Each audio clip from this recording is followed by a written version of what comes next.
మొదటి అధ్యాయం 27వ వాక్య భాగాన్ని నేను చదువుతున్నాను. శ్రద్ధగా ఈ మాటలు మీరు ఆలకించాలని కోరుతున్నాను. తండ్రి అయిన దేవుని ఎదుట పవిత్రమును నిష్కలంకమైన భక్తి ఏదనగా దిక్కులేని పిల్లలను విధవరాండ్రును వారి ఇబ్బందుల్లో పరామర్శించుటయు, ఇహలోక మాలిన్యం తనకు అంటుకోకుండా తనను తను కాపాడుకునుటయే. అందరూ ఒకసారి ఆమేనండి. రైట్, ఈ ఒక్క మాట నాతో చెప్పండి. ఇహలోక మాలిన్యము తనకంటుకుండగా తనను తాను కాపాడుకునుటయే నిజమైన భక్తి. ఆమేన్, హల్లెలూయా. ఈ ఒక్క మాట ప్రభు మనకి సూటిగా తేటగా బోధించునుగాక. ఈ లోకంలో జీవిస్తున్నంత కాలం ఏదో ఒక మాలిన్యత మనకు అంటుకుంటూనే ఉంటుంది. అయితే నిజమైన భక్తి ఏంటి అనంటే, ఇహలోక మాలిన్యం మనకు అంటుకోకుండా మనల్ని మనం కాపాడుకోవటమే. ఎవరో వచ్చి మనల్ని కాపాడుతాడని అనటానికి అవకాశం లేదు. కానీ భక్తి విషయాల్లో ఎవరంతట వాళ్ళని వాళ్ళే కాపాడుకోవాలి. ఈ రాత్రి నేను మీకు చెప్పాలనుకున్న సందేశం పేరేమిటంటే కాపాడుకొనుట. అనండి ఒకసారి మీ నోటితో.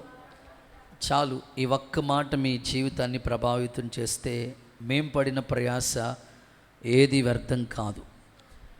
యాకోబు చాలా చక్కగా చెప్తా ఉన్నాడు, ఇహలోక మాలిన్యం ఎవరికి ఎంతట వాళ్ళే అంటుకోకుండా కాపాడుకుంటే చాలు, అదే గొప్ప భక్తి అని ఒక చక్కని నిర్వచనాన్ని దైవవాక్య ప్రకారంగా దైవవాక్యంలో స్పష్టంగా మనం చదువుకున్న మాటని చూస్తూ ఉన్నాం. ఈ రాత్రి ఇక్కడికి చేరి వచ్చిన మీ అందరూ మీ కుటుంబాలని బట్టి, ప్రత్యేకంగా మీ ఆత్మీయ స్థితిని బట్టి, ఇప్పటికే ఒక 5 నెలల నుంచి ఈ సంవత్సరం ప్రారంభించబడి ఇప్పుడు 6వ నెలలకు వచ్చాం. ఎన్నో విధాలుగా మన భక్తిని పాడు చేయటానికి అనేకమైన పరిస్థితులు మన ఎదుట నిలబడతా ఉంటాయి, కనబడతా ఉంటాయి. అయితే ఎవరంతట వాళ్ళే భక్తి చేయటానికి మనం దేవుని సన్నిధికి వస్తున్నాం కనుక ఆ భక్తిని దేవుని ఎదుట, అందుకే భక్తుడు ఇలా అంటాడు కదా, కొంతమంది అయితే భక్తిలో శక్తి లేని వారిగా ఉన్నారు అన్నాడు. మరికొంతమంది పైకి భక్తిగా కనబడుతున్నారు అన్నాడు. నీ భక్తి నీకు ధైర్యం పుట్టించదా అన్నాడు. కాబట్టి మనం చేసే భక్తిలో ఒక శక్తి దాగి ఉంది.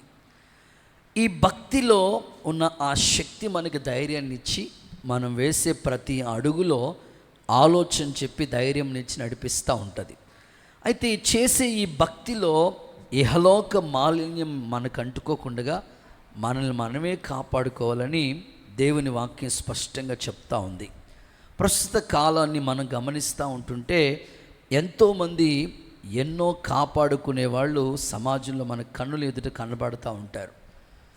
ఆరోగ్యాన్ని కాపాడుకునే వాళ్ళు ఎంతమంది ఉన్నారు అంటే చాలామంది ఉన్నారు. ఈరోజు కూడా ఒక తమ్ముడు నాతో మాట్లాడుతూ ఆరోగ్యాన్ని గురించి అనేకమైన సలహాలు చెప్తా వచ్చాడు. అన్నా, నేను ఒకప్పుడు ఇలా ఉండేవాడిని, ఇప్పుడు చూసారా ఎలా అయ్యానో, నా ఆరోగ్య రహస్యం ఏంటో తెలుసా అని తన ఆరోగ్యాన్ని గురించి చాలా జాగ్రత్తలు చెప్తా వచ్చాడు. నిజమే, ఆరోగ్యాన్ని కాపాడుకోవడానికి అనేక విధాలుగా ప్రయాసపడుతూ ఉంటారు. నిజంగా ఆరోగ్యం కాపాడుకోవాలి. ఆరోగ్యం లేకపోతే మనం ఏమీ చేయలేం, ఎక్కడికి వెళ్ళలేం, పరిగెత్తలేము, కూర్చోలేము, వినలేము, చూడలేము, ఏమీ చేయలేము. అందుకే ఆరోగ్య విషయాల్లో చాలా జాగ్రత్తలు తీసుకోవాలి, కేర్ తీసుకోవాలి, కాపాడుకోవడం మంచిదే. భౌతిక విషయాల్లో ఆరోగ్యాన్ని కాపాడుకునే వాళ్ళు కొందరు, మరికొంతమంది ఆస్తిని కాపాడుకుంటూ ఉంటారు. ఆస్తికి సంబంధించిన డాక్యుమెంటరీస్ కావచ్చు, ఆ తర్వాత ఆస్తికి సంబంధించినవి అన్నీ ఎప్పుడు వాళ్ళు భద్రంగానే చాలా జాగ్రత్తగా వాళ్ళు కాపాడుకుంటూ ఉంటారు. నిజమే, ఆస్తి కాపాడబడాలి. ఇంకా మనం ఆలోచిస్తూ ఉంటుంటే పిల్లల్ని కాపాడుకునే వాళ్ళు ఉన్నారు. ఖచ్చితంగా పిల్లలు కాపాడబడాలండి. ప్రతి తల్లి పిల్లల గురించి చాలా జాగ్రత్తలు తీసుకోవాలి. ఇప్పుడున్న ఈ తరం, ఈ టెక్నాలజీ యుగంలో పిల్లల్ని ఎలా పడితే అలా విడిచిపెట్టేస్తే వాళ్ళు కాపాడబడలేరు. ఖచ్చితంగా పిల్లల్ని ఒక తల్లిగా, ఒక తండ్రిగా నీదే ఆ బాధ్యత. కాబట్టి నువ్వు కాపాడుకుంటూ ఉండాలి, వాళ్ళని పరిశీలన చేసుకుంటూ ఉండాలి. ఆ వయసులో వాళ్ళు ఎలా ప్రవర్తిస్తారో, ఎలాంటి ఆలోచనలు వస్తాయో ఒక తల్లిగా, ఒక తండ్రిగా నీదే బాధ్యత. పిల్లల్ని కాపాడుకోవాలి. రేపొద్దున్న వాళ్ళు పాడైన తర్వాత వారి గురించి మనం ఎన్ని ఆలోచనలు చేసిన ఉపయోగం లేదు. అందుకే మొక్కై వంగలేనప్పుడు మ్రానే వంగదని పెద్దలు సామెత చెప్పినట్లు, చిన్నప్పుడే ఆ పిల్లల యొక్క మనస్తత్వాల్ని నువ్వు జాగ్రత్తగా కాపాడుకుంటూ ఉండాలి. కొంతమంది వస్తువుల్ని కాపాడుకునే వాళ్ళు ఉంటారు. ఎన్నో వస్తువులు కనుక్కుంటూ ఉంటారు. ఆ వస్తువుల్ని ఎంతో చాలా జాగ్రత్తగా భద్రంగా కాపాడుకుంటూ ఉంటారు. మరికొంతమంది వాహనాల్ని కాపాడుకునే వాళ్ళు ఉంటారు. ఫర్ ఎగ్జాంపుల్, ఏదైనా ఒక బైక్ కొనుక్కున్నారనుకోండి, 10 ఏళ్ళు అయి ఉంటుంది. 10 సంవత్సరాలు అయిపోయినా ఇంకా అది కొత్తగానే మెరిసిపోతూ ఉంటుంది. ఏంది బ్రదర్ అంటే అంత భద్రంగా కాపాడుకుంటారు వాళ్ళు. కొంతమంది వాహనాలు ఉంటాయి, వాళ్ళు స్నానం చేస్తారు కానీ ఆ వాహనానికి మాత్రం స్నానం చేయించరు. వాళ్ళు నీట్గా క్లీన్ అండ్ గ్రీన్గా కనబడతారు కానీ వాళ్ళ వస్తువులు ఏమి భద్రంగా ఉండవు. వస్తువుల్ని కాపాడుకోవాలి, వాహనాల్ని కాపాడుకోవాలి. ఇవన్నీ భౌతిక సంబంధమైనవి. ఇక దేశం గురించి ఆలోచించాలంటే దేశాన్ని కాపాడే సైనికులు చూడండి ఒకసారి. రాత్రింబగళ్ళు భార్య, పిల్లలు, కుటుంబం అవన్నీ మర్చిపోయి వాళ్ళు దేశ క్షేమాన్ని ఎంత అద్భుతంగా వాళ్ళు కాపాడుతూ ఉన్నారు. ఈ విధంగా భౌతికంగా మనం చెప్పుకుంటూ వెళ్ళిపోతే కోడి తన పిల్లల్ని ఎంత భద్రంగా రెక్కల చాటుని కాపాడుతూ ఉందండి. ఈ విధంగా ఆలోచించుకుంటూ వెళితే సమాజంలో కాపాడవలసినవి ఎన్నో కాపాడుకుంటూ ఉన్నారు. కానీ భక్తి విషయాల్లోకి వచ్చినప్పటికీ నిర్లక్ష్యం ఎక్కువైపోయి భక్తిని గురించిన జాగ్రత్తలు ఏమీ తీసుకోకుండా ఏదో వెళుతున్నాం, వస్తున్నాం, వింటున్నాం, కూర్చున్నాం, అయిపోయింది అనుకుంటున్నామే. కానీ భక్తి విషయాల్ని కాపాడుకోవడానికి ఏమాత్రం కూడా ఇష్టపడలేని క్రైస్తవులుగా నేటి సమాజంలో ఎందరో కన్నుల ఎదుట కనబడతా ఉన్నారు. ఈ రాత్రి నా ఆశ ఏమిటంటే నువ్వు చేసే భక్తి నీతోనే ఆగిపోకూడదు. బైబిల్ గ్రంథంలో చూడండి, భక్తులు ఎందరో చేసిన భక్తుల యొక్క విధానాలు చూస్తే వాళ్ళతో ఆ భక్తి అంతమవ్వలేదు. వాళ్ళు ప్రారంభించిన భక్తి వాళ్ళ పిల్లల్లోకి వచ్చింది. వాళ్ళ పిల్లల్లోంచి మరొక పిల్లలకి తరతరాలుగా ఆ భక్తి పునాదులు స్థిరంగా నిలబడుతూ వచ్చాయి. పిఎల్ పరంజ్యోతి గారని ఒక గొప్ప దైవజనుడు అంతర్వేసి పాలెంలో ఒక అద్భుతమైన పరిచర్యలు వారు స్థాపించారు. నిజంగా ఆయన ప్రారంభ దినాలలో వారి గురించిన చిన్న సాక్ష్యాన్ని నేను విన్నాను. ఆ కన్వెన్షన్స్కి, ఆ సభలకి వాక్యం వినడానికి ప్రారంభ దినాల్లో సేవకు వచ్చిన కొత్తలో ఈ సంక్రాంతి సెలవుల్లో వాళ్ళు ప్రతి సంవత్సరం 4 రోజులు సభలు పెడతా ఉంటారు. నేను అమలాపురం కొత్తగా సేవకు వచ్చాను. ఆ హాలిడేస్లో ఖాళీగా ఉన్న మీటింగ్స్ ఏమీ లేవు. ప్రారంభ సేవ వాల్ పోస్టులు చూసి నేను, నాతో పాటు వేరే పాస్టర్ గారు, మేమిద్దరం కలిసి ఆ అంతర్వేసి మీటింగ్స్కి వెళ్ళాం. గనులైన సేవకులు వాక్యాన్ని అందించడానికి వస్తున్నారని చెప్తే 15 ఏళ్ల క్రితం ప్రారంభ దినాల్లో వెళితే అక్కడ ఒక రోజు పగలు సేవకుల కూడికలో పాల్గొన్నాం, రాత్రి సువార్త సభలో పాల్గొన్నాం. ఆ మీటింగ్ చూసుకుని సాయంకాలానికల్లా మేము ఇంటికి చేరుకున్నాం. అయితే ఆ మధ్యాహ్న సమయంలో ఉదయకాలం మీటింగ్ అయింది, మళ్ళీ రాత్రి మీటింగ్ అయింది. మధ్యాహ్నం గ్యాప్ ఉంది చూసారా, ఆ 3 to 4 అవన్నీ ఆ సమయంలో ఏం చేస్తామంటే ఆ క్యాంపస్ అంతా తిరిగాం. ఆ మందిరం అంతా తిరిగి ఎలా కట్టగలిగారు వీళ్ళ సేవ. ఎందుకంటే ప్రారంభంలో మనకి సేవ లేదు, ప్రారంభ రోజులు అవి. పెద్ద గ్రౌండ్ ఉంది, ఇప్పటికీ ఉంది, హల్లెలూయా గ్రౌండ్ అని చాలా పెద్ద గ్రౌండ్ ఉంటుంది వాళ్ళకి. ఓ పక్కన భోజనశాల, ఓ పక్కనేమో మీటింగ్ గ్రౌండ్, ఓ పక్కనేమో మందిరం. సో ఇంత ఎక్విప్మెంటు, ఇంత ఎలాగ ఈ సేవ ఎలా కట్టగలిగారు అని ఆ పెద్ద దైవజనుడి యొక్క సాక్ష్యాన్ని మేము వింటూ ఉంటుంటే ఆశ్చర్యం అనిపించింది. ఏంటనంటే ఆయన ప్రభువు నమ్ముకున్న ప్రారంభ దినాల్లోనంట దేవుని మందిరానికి వెళ్ళాలంటే అప్పట్లో చాలా దూరం. ఐపీసీ సంఘానికి వారు దేవుని మందిరానికి వెళ్ళటానికి అంతర్వేజపాలెం అక్కడి నుంచి ఎక్కడో విజయవాడ దగ్గరికి వెళ్తూ ఉండేవారంట.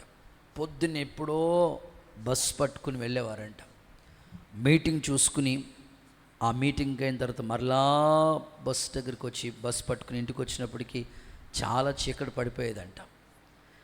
అంత ప్రారంభ దినాల్లో అంత కష్టపడ్డారంట ఆయన. ఇంకా సేవకి దేవుడు పిలిపించిన తర్వాత ఈ పిలుపు స్థిరపరచబడాలి ప్రభువా, నీవైతే పిలిపించావు నేను సేవ చేయటానికి, ఆ పిలుపును నువ్వు స్థిరపరచండి అని ఈ కాకినాడ దగ్గర మెక్లారిన్ హై స్కూల్ గ్రౌండ్ అని ఉంది. ఇప్పటికీ చాలామంది సభలు పెడతా ఉంటారు. అవి ఒకప్పుడు డొంకలుగా తుప్పలుగా ఉండేవంట. అందులోకి వెళ్ళిపోయి రాత్రులంతా అక్కడే మోకాళ్ళు వేసి ప్రార్థన చేసుకుంటూ ఉండేవాడంట. దేవుడు దయ వల్ల ఆ దైవజనుడు వేసిన పునాది, ఆ సేవకుడు వేసిన సేవ, ప్రారంభ సేవ ఇప్పటికీ నిలిచి ఉందంటే, కాపాడబడిందంటే ఆ సేవకులు కాపాడుకున్న భక్తి విధానాలు. ఈరోజు ఒక సంఘ పరిచర్యలో విశ్వాసులుగా కొనసాగించబడుతున్న మీ ఆత్మీయ జీవితాలు, ఒక సేవలో ఉన్న మేము, మాతోనే భక్తి అంతమైపోకూడదు కానీ, మీతోనే భక్తి అంతమవ్వకూడదు కానీ, మీ పిల్లలు అదే భక్తి మార్గంలోకి రావాలి. ఆ భక్తిని మనమే కాపాడుకుంటూ ఉంటే ఆ భక్తిని వాళ్ళు కూడా కాపాడుకోవడానికి అవకాశం ఉంటుంది. నా ఆశ ఒకటే, ఈ లోకంలో ఉన్నంత కాలం ప్రభువు సన్నిధికి వెళ్ళేంత వరకు మనల్ని మనం కాపాడుకోవాల్సిన సమయం ఎంతైనా ఆసన్నమయ్యింది. ప్రభు అదే చెప్తున్నాడు.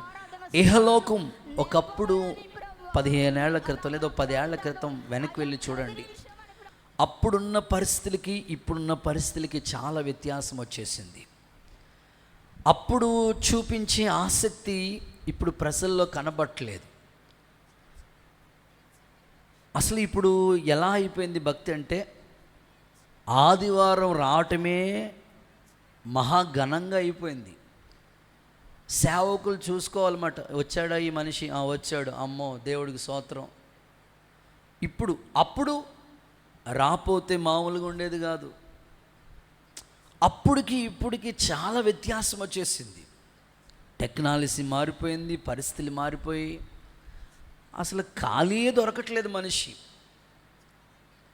మరి ఇలాంటి చివరి దినాల్లో మన భక్తిని ఎలా కాపాడుకోవాలో ఈరోజు కొన్ని విషయాలు ప్రభు మీతో మాట్లాడటానికి ఇష్టపడతా ఉన్నాడు. తనను తాను కాపాడుకున్నటే నిజమైన భక్తి ఏదంటే తనను తను కాపాడుకోవటమే.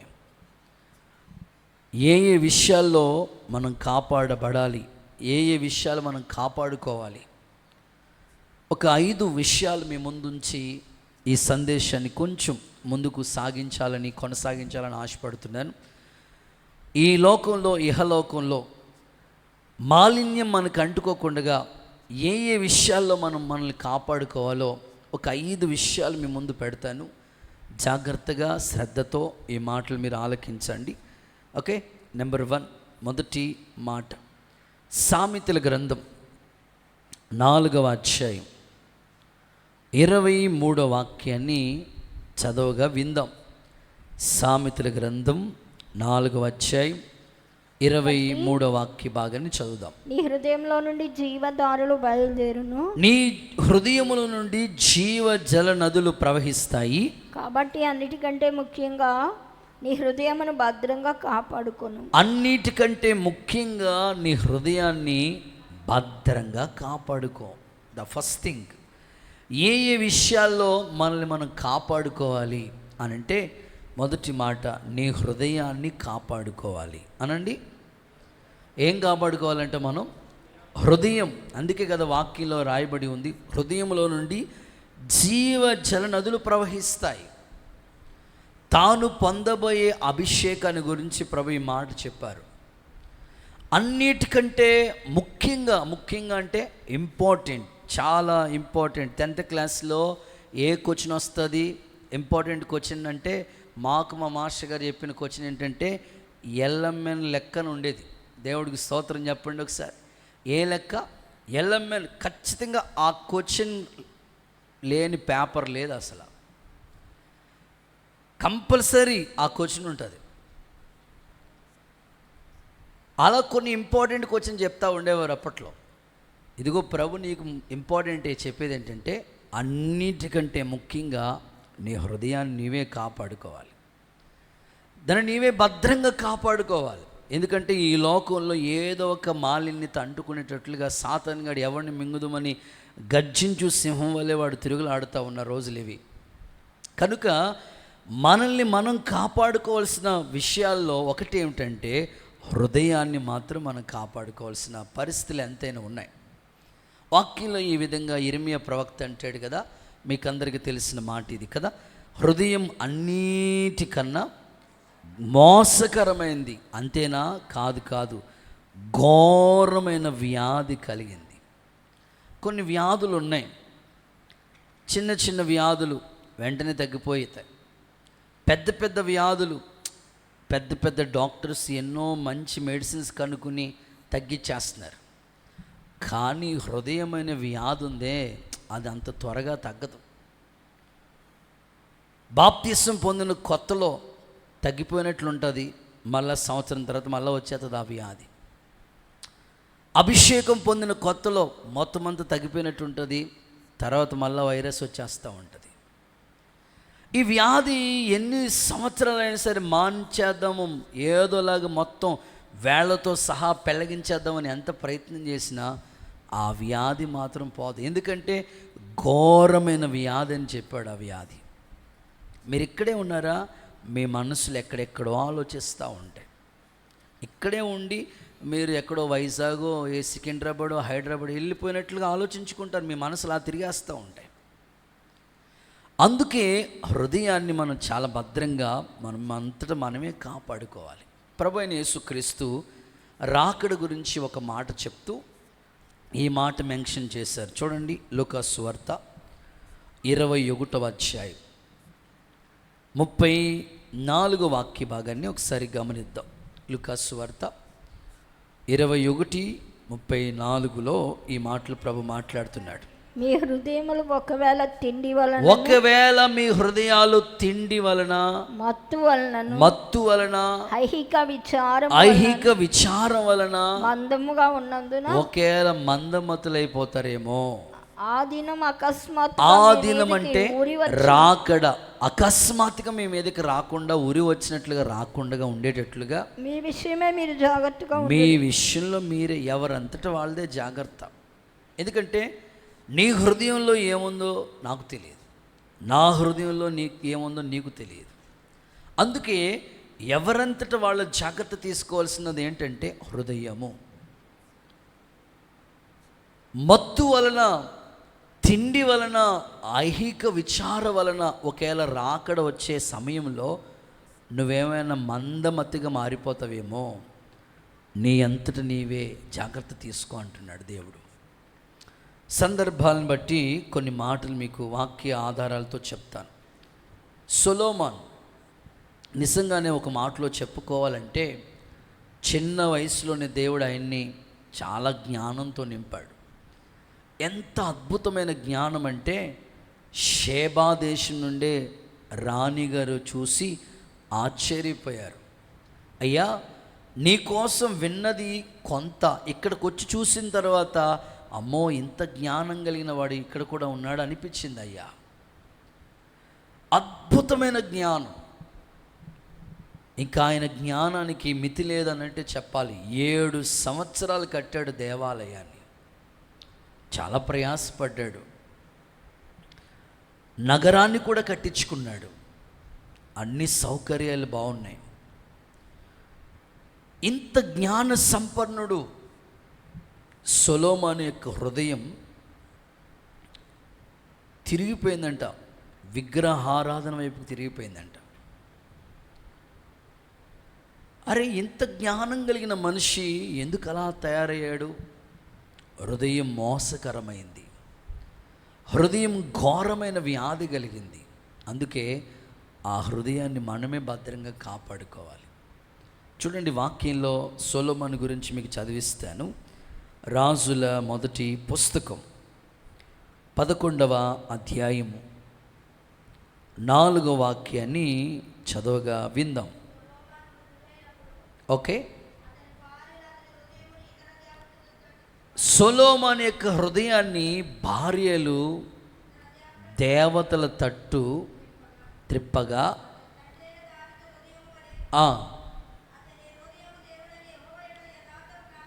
చూడండి, హృదయం అతని వైపు, ఆ హృదయం ఇతర దేవతల వైపు త్రిప్పేశారంట వాళ్ళు.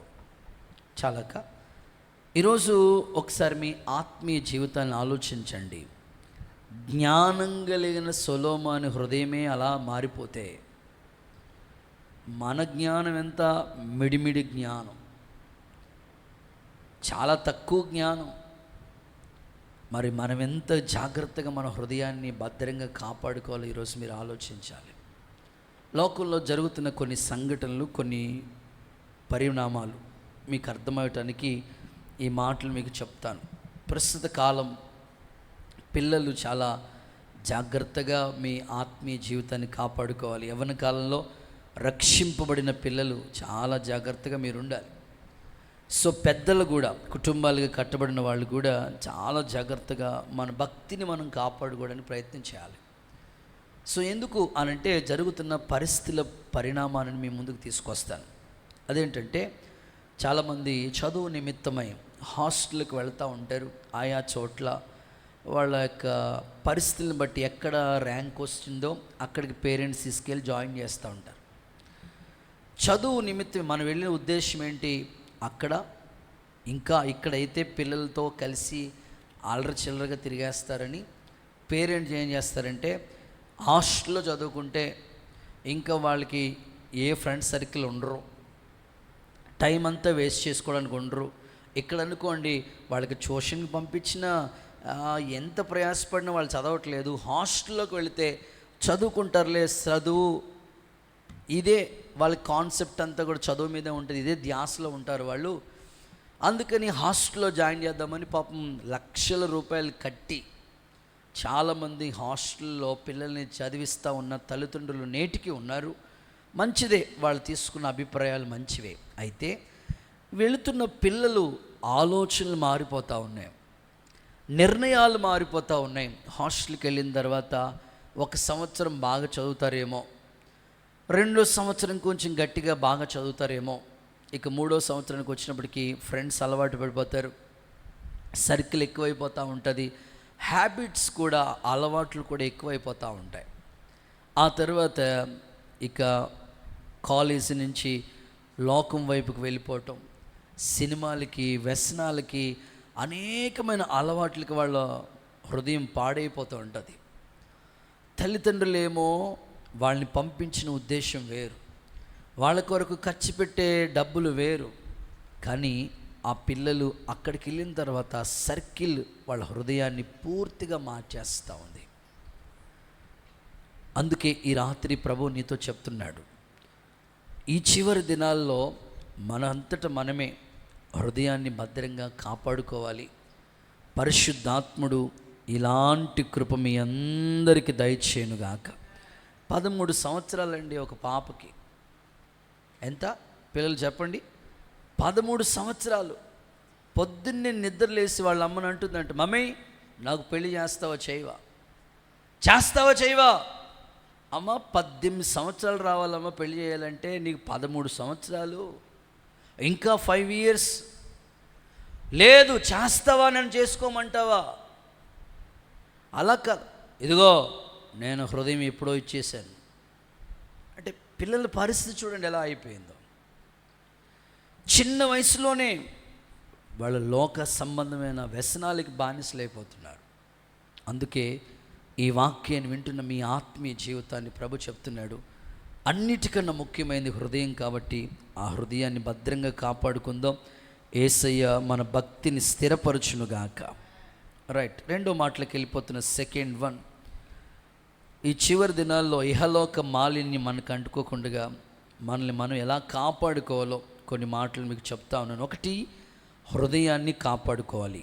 2 చదువుదాం. ప్రకటన గ్రంథం 16వ అధ్యాయం 16వ వాక్యం చూద్దామా ఒకసారి. ప్రకటన పుస్తకం 16:16. దొంగ వలె వచ్చుచున్నాను, ఇదిగో నేను వస్తున్నాను. తాను దిగంబరుడుగా సంచరించుచున్నందున జనులు తన దిశలను చూతురేమో అని మెలకుగా ఉండి తన వస్త్రాన్ని కాపాడుకునేవాడు ధన్యుడు. చాలు. రెండవదిగా బైబిల్ గ్రంథాన్ని చూస్తే వస్త్రాన్ని మనం కాపాడుకోవాలట. ప్రభు మాట్లాడుతూ ఇక్కడ ఏమంటే, నేను త్వరగా వస్తున్నాను అంటే రాకడికి సంబంధించిన గురుతులు నెరవేర్చబడుతున్నాయి. జనం మీదకి జనం, రాజ్యం మీదకి రాజ్యం, యుద్ధాలు, కరువులు, భూకంపాలు ఇవన్నీ జరుగుతున్నాయి. అయితే ఇవన్నీ ప్రభువుకు రాకడికి సంబంధించిన గురుతులే. ప్రభువుని అడిగితే శిష్యులతో చెప్పారు ఆయన. మరి ఇప్పుడు ఏం చేయాలి? నేను త్వరగా వస్తున్నాను కాబట్టి మీకు ఇచ్చిన వస్త్రం ఉంది కదా, రక్షణ అనే వస్త్రం ఇచ్చాను మీకు. ఈ వస్త్రాన్ని మెలకుగా ఉండి మీరు కాపాడుకోండి. అంటే రక్షణ ఏ విషయంలో పోగొట్టేసుకుంటామో, రక్షణ ఏ విషయంలో కోల్పోతామో ఆ విషయంలో ఒక మెలకువ మనకు రావాలి. ఇప్పుడు మనం రోడ్డు మీద వెళ్తూ ఉంటాం. నిన్నగాక మొన్న వర్షం వచ్చింది చూసారా, సడన్గా అలాగ వర్షం వస్తూ ఉంటుంది. అదంతా వెళ్ళిన రోడ్డు అంతా కూడా బురదగా ఉంది. నువ్వేమో కొత్త చెప్పులు కొనుక్కున్నావు, పారగన్ చెప్పులు, తెల్లటి డ్రెస్ వేసుకున్నావు, చేతిలో బైబిల్ ఉంది, బురదగా ఉంది. ఇప్పుడు నడిచి వచ్చి రావాలి. ఎట్లా వస్తావంటే, ఆ చెప్పులతో నడిచి వచ్చావంటే తెల్లని బట్టలు ఎర్ర కలర్లో మారిపోతూ ఉంటాయి. మెలకువ ఏం చేయాలంటే, ఒక చేత్తో చెప్పులు పట్టుకుని ఫ్యాంట్ కాస్త మడత పెట్టుకుని ఆ బురదలో జాగ్రత్తగా వస్తే వస్త్రాలు ఏమీ మురికి అంటుకోకుండా ఓన్లీ పాదాలకి మాత్రమే మురికి అంటుకుంటుంది. ఆత్మీయ విషయాల్లో మెలకు ఉండాలి. మెలకు లేకపోతే వస్త్రాన్ని మనం కాపాడుకోలేము. లోక విషయాల్లో చాలా మెలకు ఉంది మనకి. అమ్మో, లోక విషయాల్లో ఎంత మెలకుగా ఉంటామంటే, ఖచ్చితంగా కరెంట్ బిల్లా ఒక్కరోజు దాటిందంటే ఫైన్ పడిపోద్ది, కట్టేయాలి, ఖచ్చితంగా కట్టేయాలి. ఫోన్పేలో ఉన్న డబ్బులు ఫోన్పేలోకి వెళ్ళి కరెంట్ బిల్ కట్టేస్తాం.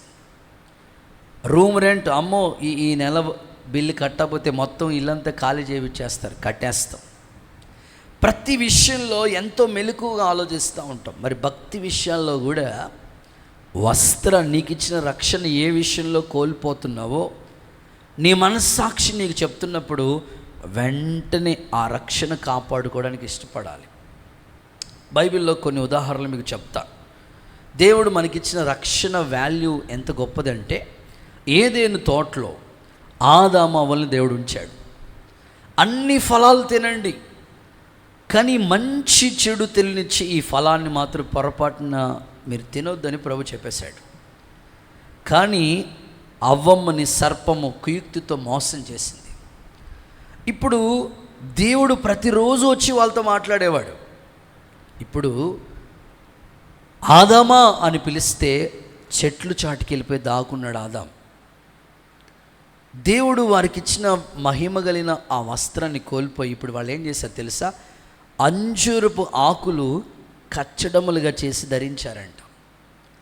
చూసి ప్రభు ఏం చేశారంటే, ఒక గొర్రె పిల్లను వధించి ఆ గొర్రె పిల్ల యొక్క చర్మాన్ని వాళ్ళకి వస్త్రంగా ఇచ్చాడు.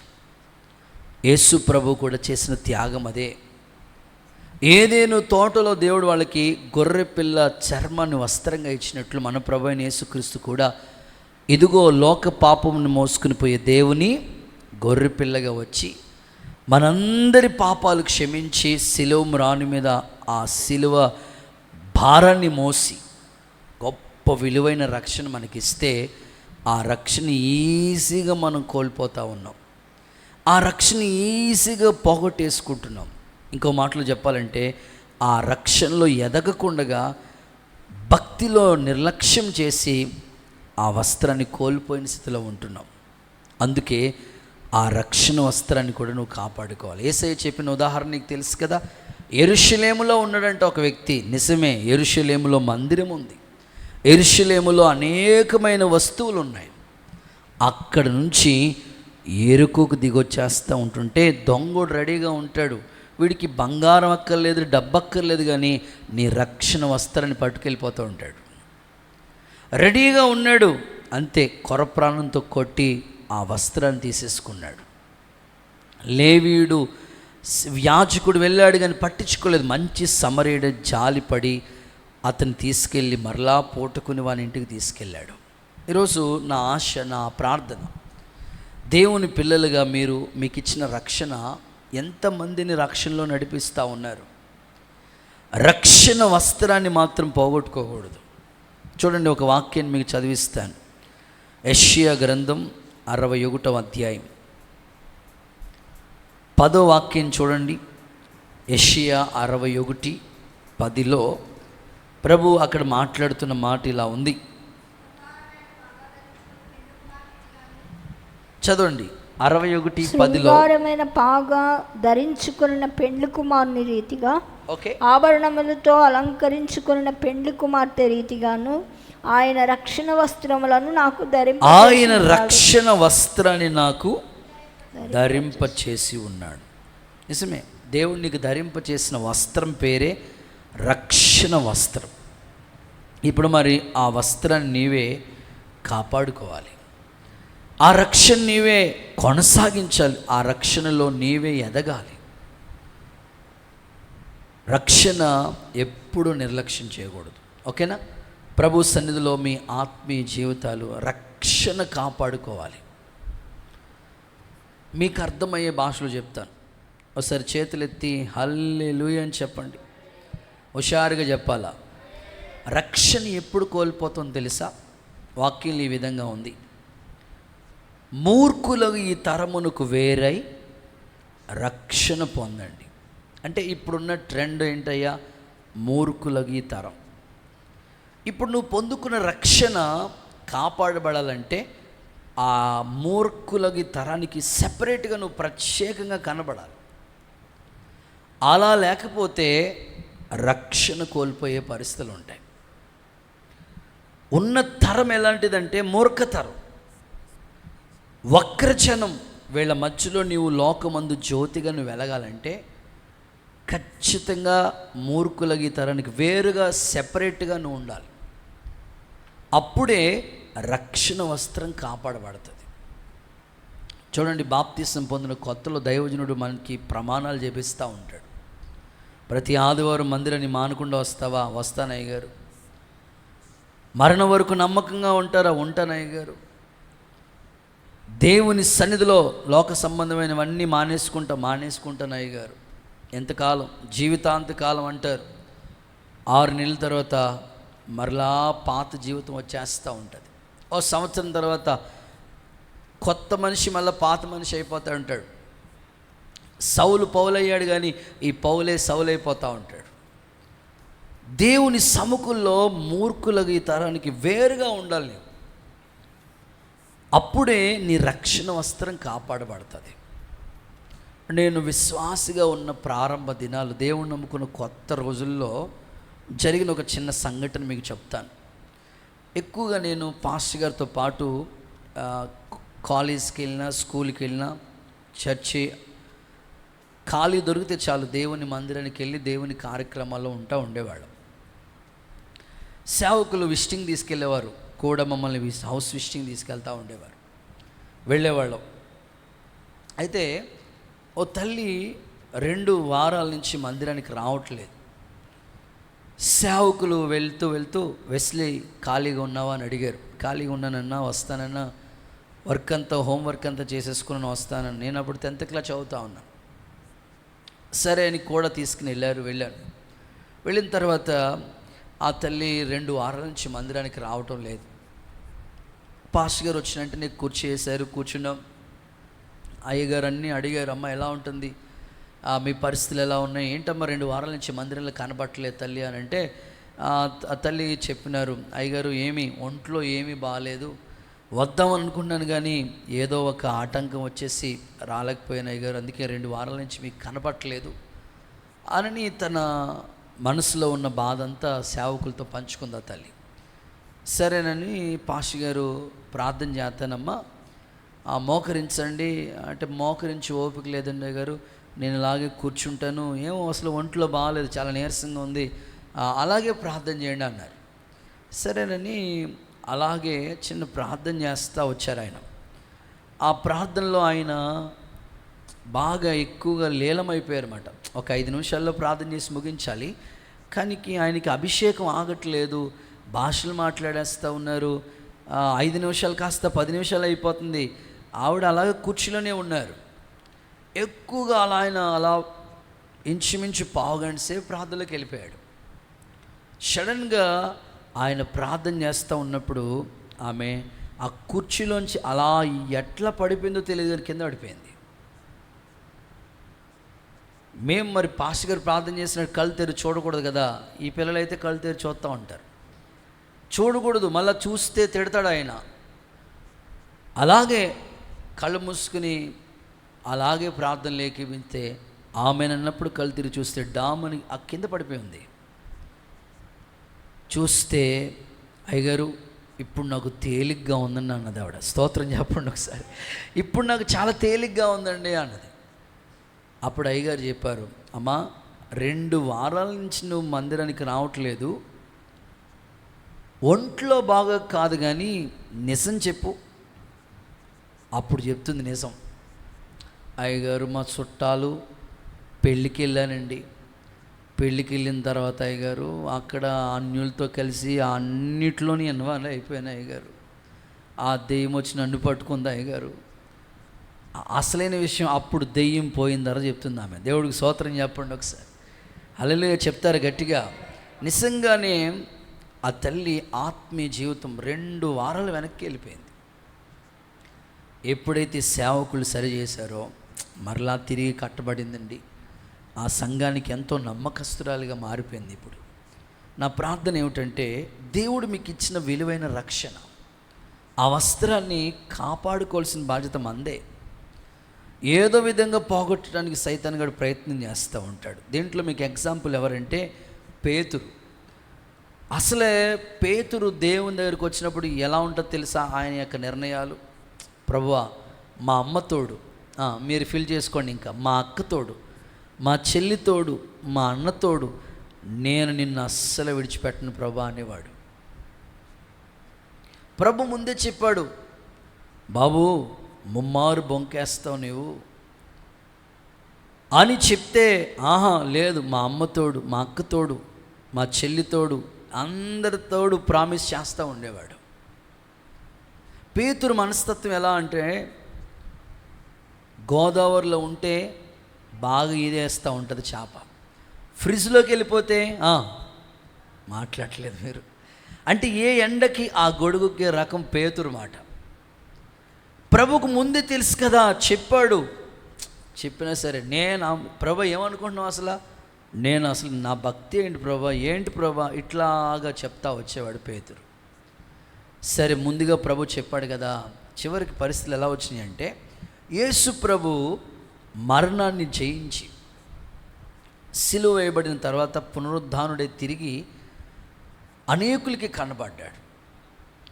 పేతురు ఇప్పుడు ఏమనుకుంటున్నాడంటే, ప్రభు ఉంటే ఎంతో బాగుండేది, ప్రభుని యూదులు తీసుకెళ్ళి సిలువ వేశారు, ఆయన 3వ దినాన్ని తిరిగి లేస్తున్నాడు, కానీ ఏమీ మాకు కనిపించలేదు. కొంతమంది స్త్రీలు వచ్చి చెప్పారు కానీ నమ్మటానికి అంత కుదరట్లేదు. ఎందుకు వచ్చాంలే, సేవకి ఎందుకు వచ్చాంలే అని అనుకుని పేతురు ఏం చేస్తాడంటే, ఒకప్పుడు పేతురు అలవాటు ఏంటి, చేపలు పట్టుకునే బిజినెస్, చేపలు పట్టుకుని వల వేసే పనిలో ఉండేవాడు. ఇప్పుడు ఎప్పుడైతే ప్రభు అతనికి కనపడలేదో, ఏ బిజినెస్ చేసేవాడో, ఏ అలవాట్లు పేతురుకు ఉండేవో, సేమ్ ఇప్పుడు అదే అలవాటుతో మరలా వెళ్ళిపోయి సేవ వదిలేసి చేపలు పట్టుకోవడానికి వెళ్ళిపోయాడు. ప్రభు అక్కడ సముద్ర తీరన ధరిని నిలిచెను, సూర్యోదయం అవుచుండగా యేసు ధరిని నిలిచెను అనే మాట చదువుతూ ఉన్నప్పుడు ప్రభు మాట్లాడతాడు పేతురుతో. వెంటనే పేతురు ఏం చేస్తాడంటే అట్టే దూకేస్తూ ఉంటాడన్నమాట. చూడండి అతని యొక్క పరిస్థితిని గురించి.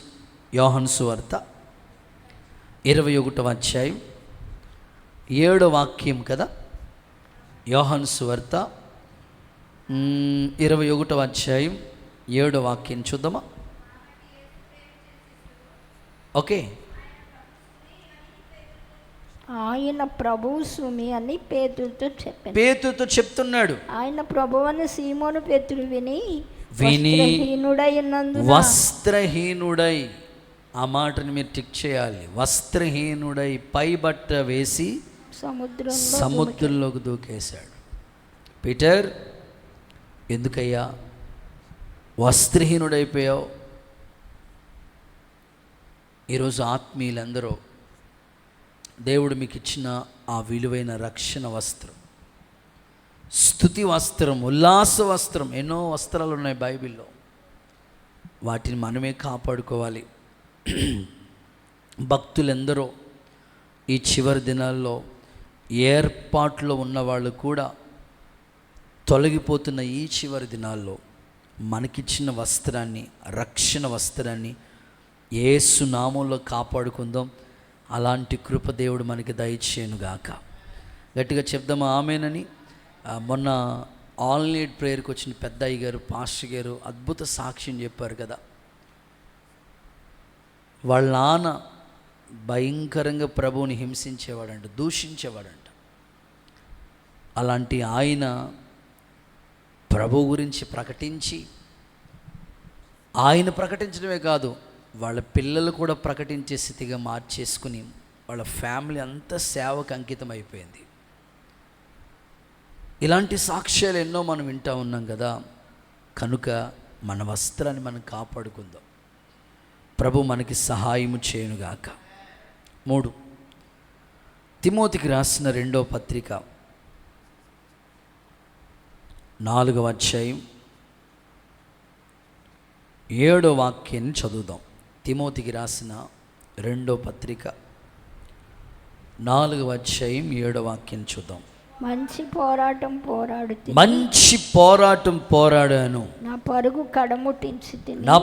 కడముట్టించాను, విశ్వాసం కాపాడుకో. అది నా విశ్వాసాన్ని నేను కాపాడుకుంటే ఇక మీదట నా కోసం నీతి కిరీటం ఉంది. చాలు. 3వదిగా ప్రతి విశ్వాసి విశ్వాసాన్ని కాపాడుకోవాలి.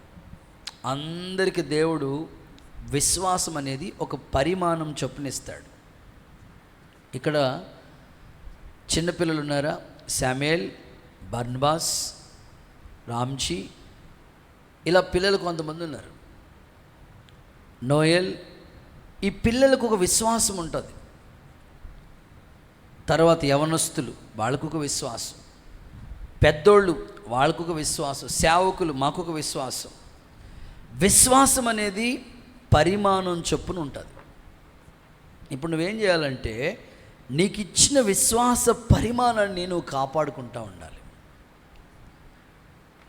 ఇంకొక ఈజీగా అయ్యే అర్థమయ్యే భాషలో చెప్పాలంటే ఎల్కేజీ వాళ్ళకు ఉండే విశ్వాసం LKG, UKG, first class, 10th class, intermediate, degree, PG, PhD, అంటే వాళ్ళ స్థాయి పెరుగుతూ ఉంటుంది. విశ్వాస పరిమాణం కూడా పెరగాలి. మనకి ఎలా ఉంటుందంటే ప్రారంభ రోజుల్లో ఎంత విశ్వాసం ఉందో రోజులు గడుస్తూ ఉండగా విశ్వాసం పెరగవలసింది విశ్వాసం అలా అలా అలా డౌన్ అయిపోతూ ఉంటుంది. ప్రారంభంలోనే బెటర్ అనిపిస్తుంది. ఏదైనా చెప్తే వెంటనే అవును నమ్ముతూ ఉంటాం. రాను రాను రాను ఆ నమ్మకం ఏమైపోద్దంటే జరగదండి, ఫిక్స్ అయిపోతారు, మీరు నిర్ణయం చేసుకుంటారు. అలా కాదు. నీ విశ్వాసాన్ని ఏం చేసుకోవాలంటే నువ్వు కాపాడుకుంటూ ఉండాలి. పౌలు తన విశ్వాసాన్ని మంచి పోరాటం పోరాడి తన పరుగు తుదముట్టించి ఆఖరిలో కాపాడుకున్నది ఏంటంటే విశ్వాస పరిమాణం. ప్రతి క్రైస్తవుడికి కూడా ఒక పునాది విశ్వాసం. ఎప్పటికీ కూడా మన జీవిత అంతం వరకు కూడా మన విశ్వాసాన్ని మనమే కాపాడుకోవాలి. నెల్లూరులో ఒక అద్భుతమైన పరిచర్య చేసిన సేవకులు ప్రభునందు నిద్రించారు. ఒక గొప్ప దైవజనుడు. అయితే వారి విశ్వాస పరిమాణం ఎంత అద్భుతమైన విశ్వాస పరిమాణం అంటే వాళ్ళ ఫ్యామిలీ మెంబర్స్ అందరికీ అదే ఫెయిత్ నేర్పించాడు ఆయన. ఎంత పునాది మీద వాళ్ళు కట్టబడుకున్నారు. నేను ఆశించేది ఏంటంటే, ఒక తండ్రిగా, ఒక తల్లిగా, ఒక అక్కగా నీవు నీ కుటుంబానికి ఏం నేర్పించాలంటే, నువ్వు నేర్చుకున్న విశ్వాస పరిమాణం ఉందే అది ఫ్యామిలీ మీద పనిచేయాలి. నీ విశ్వాసం నీలోనే క్రియ జరగాలి. స్వస్థత కావాలా? ప్రభు ఏమన్నాడు? నీ విశ్వాసమే నిన్ను రక్షణ.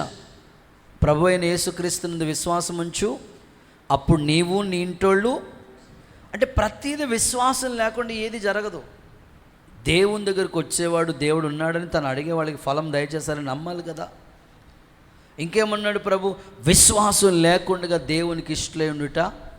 అన్నిటికీ ప్రతిదానికి కీవర్డ్, మూలవాక్యం విశ్వాస పరిమాణమే. ఇంకొక మాటలో చెప్పాలంటే బేసిక్స్, పునాది విశ్వాసమే. అందుకని ఆ పునాదే మంచిగా ఉండాలి. విశ్వాసాన్ని నువ్వు కాపాడుకుంటూ ఉండాలి. అదే పిల్లలకి నువ్వు బోధిస్తూ ఉండాలి. అరే బాబు, నా మీద మీరు ఆధారపడకండి, నేను ఎంతవరకు మిమ్మల్ని పెంచడం వరకే, ఆ తర్వాత దేవుడు మీకు భవిష్యత్తు ఇవ్వాలన్నా ఏం చేయాలన్నా అన్నీ దేవుడేరనన్నా అని పిల్లల యొక్క విశ్వాస పరిమాణం తల్లిదండ్రులు ఎట్లా చేయాలంటే దేవుని మీదకి తీసుకెళ్ళాలి. అప్పుడు వాళ్ళు నీకన్నా విశ్వాస వీరులుగా మారుతారు. నా ప్రార్థన, సంఘంలో ప్రతి విశ్వాసిక విశ్వాసాన్ని నా ప్రభువే కాపాడునుగాక. చూడండి, హెబ్రీయులకు రాసిన పత్రికలో ఈ మాట ఉంది. 3వ అధ్యాయం 15వ వాక్యం చదువుదామా? హెబ్రీ పత్రిక 3వ అధ్యాయం 15వ వాక్యాన్ని ఒకసారి చదవగా విందాం. మీ హృదయములను కఠినపరుచుకునకూడనే ఆయన చెప్పాను కనుక పాపం వల్ల కలుగు భ్రమ చేత మీలో ఎవడును కఠినపరచబడకుండానట్లు నేడు అనబడు సమయం ఉండగానే ప్రతి దినం ఒకరినొకడు బుద్ధి చెప్పుకొనుడి. ఎనక మొదటి నుండి మనకున్న దృఢమైన విశ్వాసం అంతం మట్టుకు గట్టిగా చేపట్టిన ఎడల క్రీస్తులో పాలువారమై ఉందుము. చూసారా, మొదట మీకున్న విశ్వాసము అది ఎప్పటి వరకు ఉండాలంట? అంతము వరకు అదే విశ్వాసాన్ని మీరు గట్టిగా పట్టుకోవాలి. మరి మొదట్లో మీకు ఎలాంటి విశ్వాసం ఉండేది అంటే, చూడండి, పిల్లల విశ్వాసం చెప్తాను. సండే స్కూల్కి వచ్చాడని కాడు, ఆ పాపో లేకపోతే పిల్లోడు, టీచర్ చెప్తుంది, టీచర్ అక్క, రే బాబు ఈ కొబ్బరి నూనె రాసుకుంటే దేవుడు నిన్ను స్వస్థపరిచేస్తాడు. వాడికి ఇంటికి వెళ్ళిన తర్వాత రోజు కొబ్బరి నూనె బాటిల్ ఎత్తాడు, సిలువ గుర్తేసుకుంటాడు, ఆమెను అనుకుంటాడు. వాడి ఫెయిత్ అలా ఉంటుంది. మనకేని కొబ్బరి నూనె గురించి ప్రసంగం చెప్పామనుకోండి, మనం ఏమంటాం తెలుసా? ఆశ గారు, కొబ్బరి నూనె ద్వారా ప్రార్థన ద్వారా స్వస్థత పొందేస్తే ఇంత పెద్ద హాస్పిటల్ ఎందుకండి అంటే నీ విశ్వాసం మారిపోతూ ఉంటుంది అన్నమాట. హాస్పిటల్ ఎందుకు అని నేను, హాస్పిటల్ ఉండాలా, కానీ నీ విశ్వాస పరిమాణం మాత్రం తగ్గకూడదు. ఒక స్వస్థత గురించే కాదు, ఒక వ్యాపారం చేస్తూ ఉన్నాం, లేకపోతే పిల్లల చదివించాలనే ఆశలు నీకు ఉన్నాయి, ఏదో ఒకటి చేయాలని నిర్ణయాలకు వచ్చావు, కానీ విశ్వాస పరిమాణం ఎప్పుడు కాపాడుకుంటూ ఉండాలి. విశ్వాసంలో ఎప్పుడు మనం తగ్గిపోకూడదు. అందుకే భక్తుల విశ్వాసాన్ని చూసినప్పుడు చాలా అద్భుతంగా ఉంది. జార్జ్ ముల్లర్ అని ఒక గొప్ప దైవజనుడు, ఆయన యొక్క విశ్వాస పరిమాణం ఎంత అద్భుతంగా ఉంది. దేవుడి మహాకృపను బట్టి 100 సార్లు బైబిల్ చదివాడంట ఆయన. హలో, ఇక్కడే ఉన్నారా మీరు? ఎన్నిసార్లు చదివాడు చెప్పండి? 100 times. మనం ఒక్కసారి చదివితే ఇక అసలు బైబిల్ వంకే చూడం మనం. 100 సార్లు చదివాడంట జార్జ్ ముల్లర్ అనే దైవజనుడు బైబిల్. 100 సార్లు చదివిన ఆయన విశ్వాసం ఎంత అద్భుతంగా నరనరాల్లోకి విశ్వాసం వెళ్ళిపోయిందంటే, వాళ్ళకి ఒక పెద్ద హాస్టల్ ఉందట. అనాథ పిల్లల్ని పెంచాలనే ఆశ ఆయనకు ఉంది. కానీ మరి సేవలో ఎన్నో పోరాటాలు ఉంటాయి. ఆ రోజు వాళ్ళ విశ్వాస పరిమాణం భోజనం వండటానికి కూడా ఇంట్లో కిరాణా లేదు, రైస్ లేదు, ఆయిల్ లేదు, ఉప్పు లేదు, పప్పు లేదు, ఏమీ లేదు. పని మనిషి వచ్చిందంట, ఆయమ్మ గారు వచ్చి, అయ్యగారు పిల్లలు ఆకలితో ఉన్నారండి, అన్నం వండాలి, 100 మంది పిల్లలకి భోజనం కావాలా, పొయ్యి వెలిగించానంట. స్తోత్రం చెప్పండి ఒకసారి. ఏదైనా ఆ మాటకి మిమ్మల్ని అన్నారనుకోండి, ఇంట్లో మీ భర్త గారి పరిస్థితులు ఎట్లా ఉంటాయి చెప్పు? ఏమీ లేకుండా పొయ్యి వెలిగించమంటావా అని రష్యా ఉక్రెయిన్ యుద్ధం అయిపోద్ది మన ఇంట్లో అయితే. పెద్ద మనిషి చెప్పాడు, ఖచ్చితంగా పొయ్యి వెలిగించమన్నారని పాపం ఆమె ఆ కొండ ఒకటి పాత్రోడు తీసి, ఆ పొయ్యి కట్టెల పొయ్యి తీసి దాని మీద నీళ్లు పెట్టి మరిగిస్తూ ఉంది. 11 అయిపోయింది, నీళ్లు మరిగిపోయి ఆవిరైపోతున్నాయి, కానీ బియ్యం మాత్రం లేవు. 12 అయిపోయింది, లేవు. 12:30 అయిపోయింది, పిల్లలేమో ఆకలితో ప్లేట్లు పట్టుకుని రెడీగా ఉన్నారు. 1:15 అయిపోయింది, ఏమీ లేదు. సరిగ్గా 5 నిమిషాలతో 1 ఒక లారీ వ్యాన్ వచ్చి అక్కడ ఆగింది. స్తోత్రం చెప్పండి ఒకసారి, గట్టిగా చెప్పాలా. లారీ వ్యాన్ వచ్చి అక్కడ ఆగింది. వచ్చిన వెంటనే, ఇదేనండి హాస్టల్లో, ఇదేనండి. ఓకే, మొత్తం క్యారేజీలు రోజు వాళ్ళకి ఒక ఐటమే, కానీ ఆ రోజు మాత్రం ఎన్ని ఐటమ్స్ వచ్చినాయో వాళ్ళకే తెలియదు. విచిత్రమైన సంగతి ఏంటంటే, ఆ ఊర్లో ఒక రాజుగారి అబ్బాయి బర్త్డే, కానీ ఆ బర్త్డే రోజున వాళ్ళ ఇంట్లో ఎవరో చనిపోయారు. వండుకున్న భోజనాలన్నీ ఏం చేయాలా, అక్కడ హాస్టల్ ఉందండి బాబు, పట్టుకెళ్ళిపోండి అంటే అక్కడికి వచ్చేసినమాట. దేవుడికి స్తోత్రం చెప్పండి. సో ఆయన విశ్వాస పరిమాణం చూడండి. దేవుడు ఏదైనా చేయగలడు. మాకు 2 నెలల్లో డబ్బులు సమకూడాలి. ఇక్కడ ప్రారంభం నుంచి ఉన్న విశ్వాసులు కొంతమందికి తెలుసు, కొద్దిమందికే తెలుసు.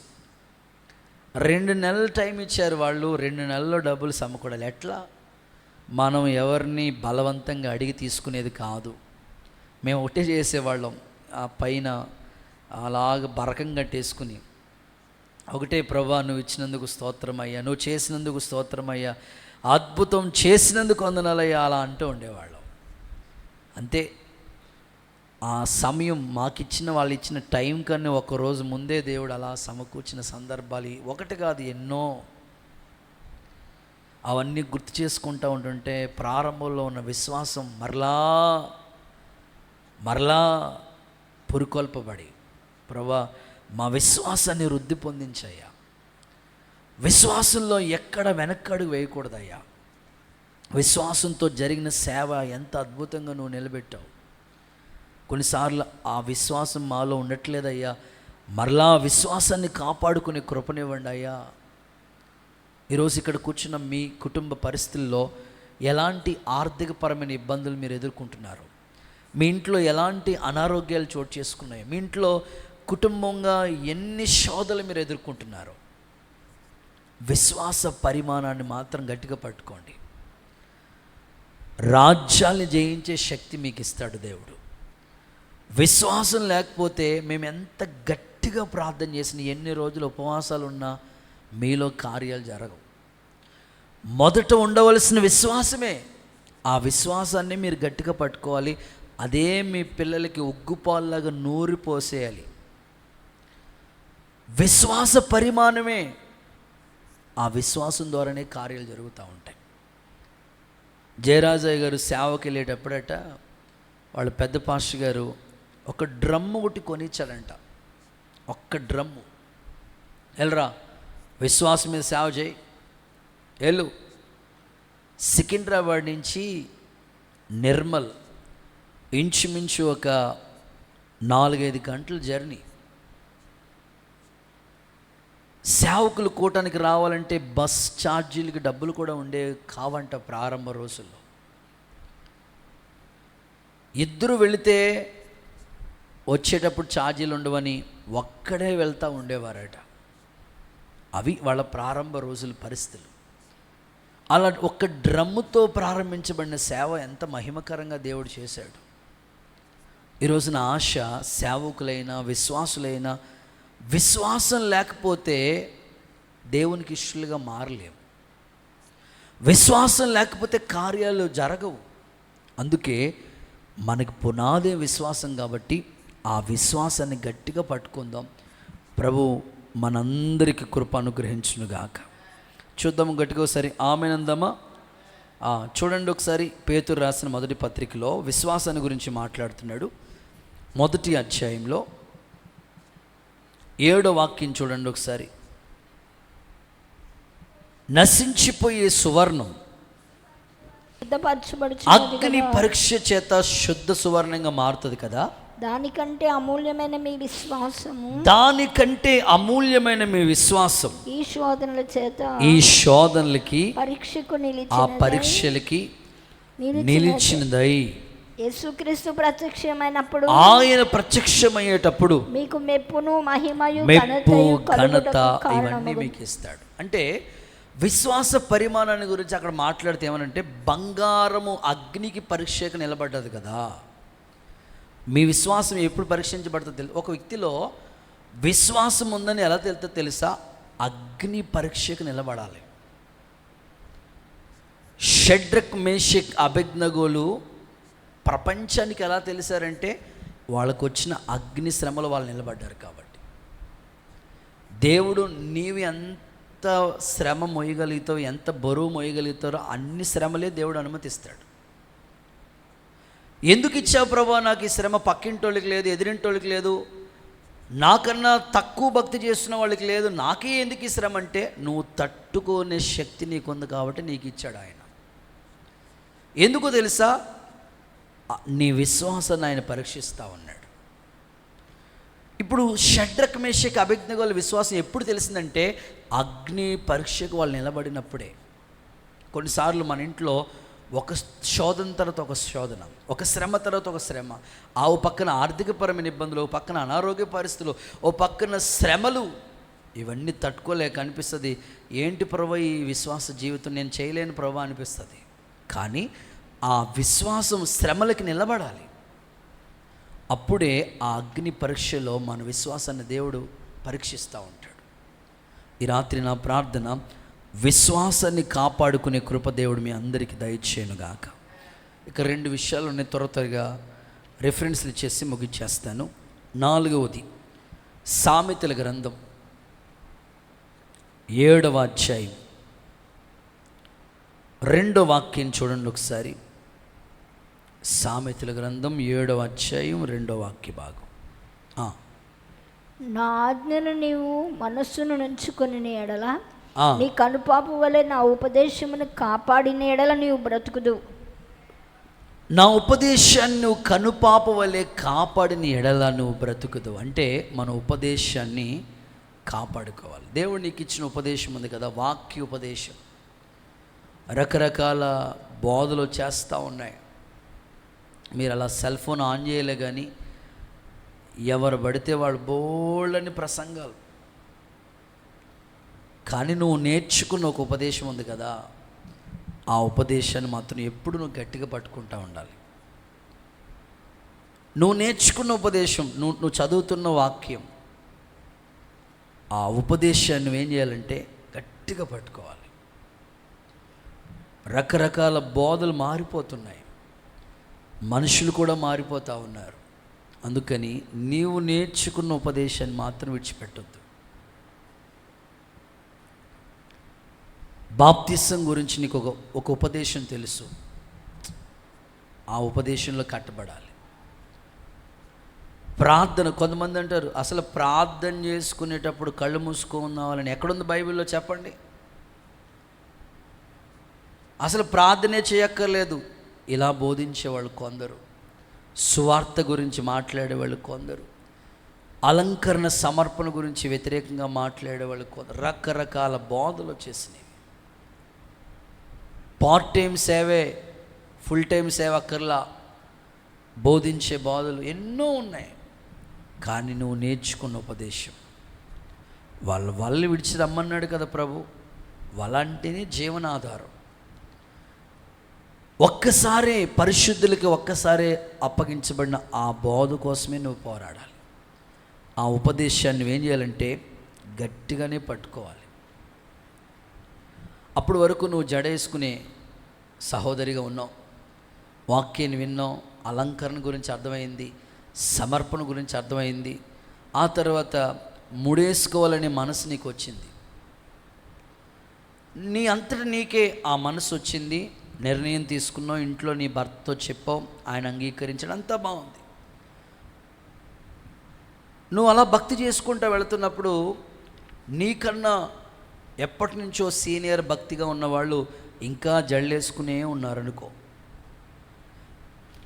వాళ్ళతో వాదిస్తూ ఉంటారు, నీకన్నా నేను ముందు పుట్టాను, నీకన్నా నేను ముందులో భక్తిలో మునిగాను, ముడేసుకోవాలా, ఆ అలంకరణే సమర్పించుకోవాలా అని నీతో వాదిస్తుంటారు. నువ్వు చెప్పాల్సింది, నేను నేర్చుకున్న ఉపదేశం ఇది, వాక్యంలో ఇలా ఉంది, మీ మనసుకు అంగీకారం అయితే మీరు చేయండి, వాక్యంలో ఏది తీయకూడదు కదా, ఏది కలపకూడదు కదా. ఇలా నువ్వు నేర్చుకున్న ఉపదేశాన్ని ఏం చేయాలంటే గట్టిగా పట్టుకుంటూనే ఉండాలి. ప్రతి విషయంలో, ఒకటని కాదు కానీ ప్రతి విషయంలో నువ్వు నేర్చుకున్న ఉపదేశం. పరిశుద్ధాత్మ గురించి విమర్శించే వాళ్ళు ఉంటారు, భాషల గురించి వ్యతిరేకంగా మాట్లాడే వాళ్ళు ఉంటారు, పరిచర్య గురించి రకరకాలుగా బోల్డ్ మంది ఉంటారు.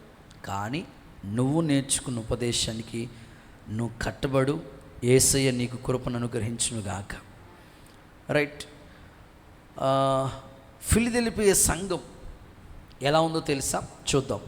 ప్రకటన గ్రంథం 3వ అధ్యాయం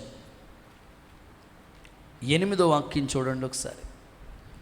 ప్రకటన గ్రంథం 3వ అధ్యాయం. క్రియలు నేను ఎదుగుదును, నీకున్న శక్తి కొంచెమే ఉండినాను, నీవు నా వాక్యమును గాయకొని, నీవు నా వాక్యమనే ఉపదేశాన్ని గాయకొని నా నామమును ఎరుగననలేదు. అందుకే తలుపుని ఎదుట తీసి నీ ఎదుట ఒక తలుపు తెస్తున్నాను, దానిని ఎవడు వేయనేరు, దాన్ని ఎవ్వడు వేయలేడు. ఒకసారి అందరూ ఆమేన్ చెప్తారా? యేసు నామములో ఈ వాగ్దానం మీ పట్ల నెరవేరునుగాక. ఒక తలుపు నేను తీశాను, దాన్ని ఎవ్వరు వేయలేరు. ఎందుకు? నీకున్న శక్తి కొంచెమే. కానీ నువ్వేం చేసావు తెలుసా? వాక్యాన్ని గైకున్నావు. చాలామంది వాక్యాన్ని వింటారు, వాక్యాన్ని అన్వేషిస్తారు, వాక్యాన్ని ధ్యానిస్తారు, వాక్యాన్ని రాసుకుంటారు, మంచిదే. కానీ ఎవరైతే వాక్యాన్ని గైకుంటారో వాళ్ళకి డోర్స్ ఓపెన్ అవుతాయి. వాక్యాన్ని వినాలి, వాక్యాన్ని రాసుకోవాలి, వాక్యాన్ని ఆలకించాలి, వాక్యాన్ని గైకొనాలి, పాటించాలి. అప్పుడే డోర్స్ అన్నీ ఓపెన్ అవుతాయి. ఉపదేశాన్ని గట్టిగా పట్టుకోవడం అంటే ఏంటంటే నువ్వు నేర్చుకున్న వాక్యాన్ని కంపల్సరీ ఫాలో అవ్వాలి, అనుసరించాలి.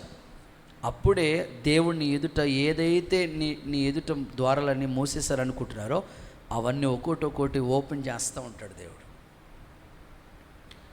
వాక్యాన్ని పాటించిన వాళ్ళ జీవితంలో వెంటనే కార్యాలు చూస్తాం. ప్రభు నీకు కూడా అలాంటి మారు మనసు అనుగ్రహించునుగాక. చివరి మాట, ఆఖరి మాట, ఎఫెసీయులకు రాసిన పత్రిక 4వ అధ్యాయం మొట్టమొదటి వాక్యం చూద్దామా? కాబట్టి మీరు సమాధానమను బంధము చేత ఆత్మ కలిగించే ఐక్యమును ఆత్మ కలిగించే ఐక్యతను మీరేం చేయాలి తెలుసా? కాపాడుకోండి. రైట్. చివరిగా మనం కాపాడుకోవాల్సిన మరొకటి ఐక్యత. ఇది సంఘంలో చాలా ప్రాముఖ్యమైనది. ప్రస్తుత కాలం అనేకుల్లో ఐక్యత ఉంటుంది లోకంలో, కానీ సంఘంలో ఐక్యత పూర్తిగా క్షీణించిపోతుంది. లోకస్తులు చూడండి, వాళ్ళ ఇంటి పేరోళ్ళని ఎవరైనా ఏదైనా అన్నారని వాళ్ళకి ఏం తెలిసిందనుకోండి, ఇంటి పేరోళ్ళు అందరూ ఒకటైపోయి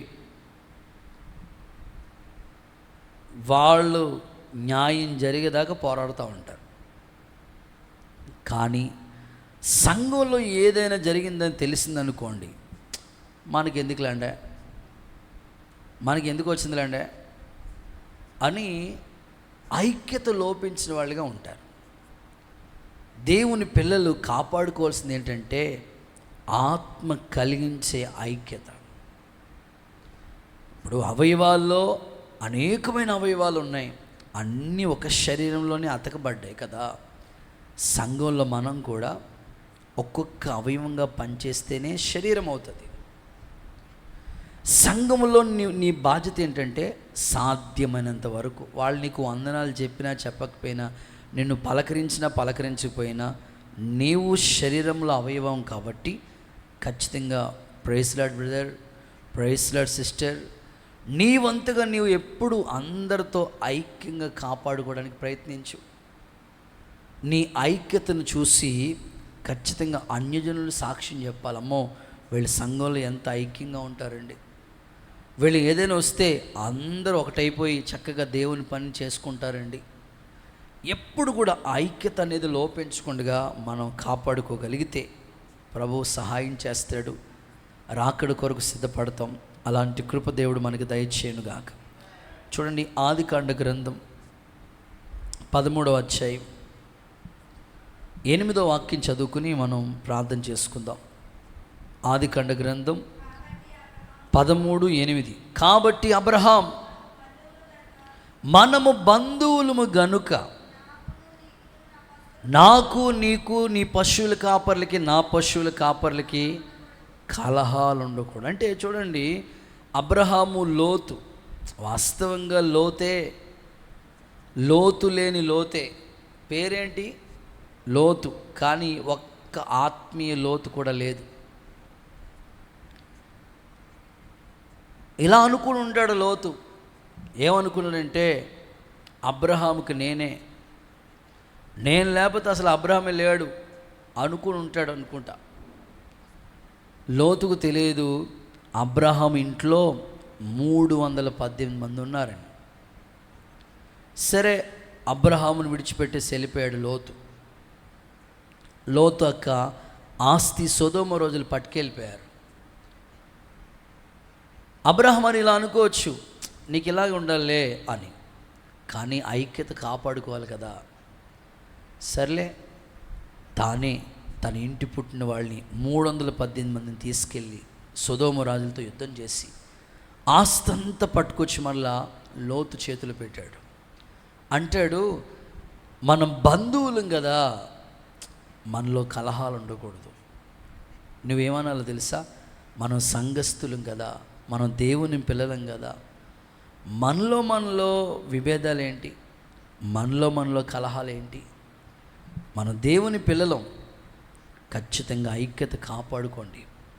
పరిశుద్ధాత్ముడు సంఘానికి ఇలాంటి కృపను అనుగ్రహించునుగాక. నేను ముగిస్తున్నాను.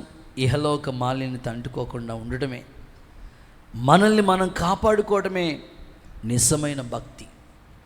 ఏ విషయాల్లో మనల్ని కాపాడుకోవాలో లోకంలో ఎన్నో కాపాడుకుంటున్నవి ఉన్నాయి, కానీ దేవుని పిల్లలు కాపాడుకోవాల్సినవి ఏంటో ఒక 5 విషయాలు నీ ముందు పెట్టాను. నెంబర్ 1, హృదయాన్ని కాపాడుకో. నెంబర్ 2, వస్త్రాన్ని కాపాడుకో. నెంబర్ 4, విశ్వాసాన్ని కాపాడుకో. నెంబర్ 5, ఉపదేశాన్ని కాపాడుకో. నెంబర్ 5, ఐక్యతని కాపాడుకో. ఈ మాటలు దేవుడు మన వెనుకల్లో దీవెనకరంగా మార్చునుగాక. అందరూ మోకరించు.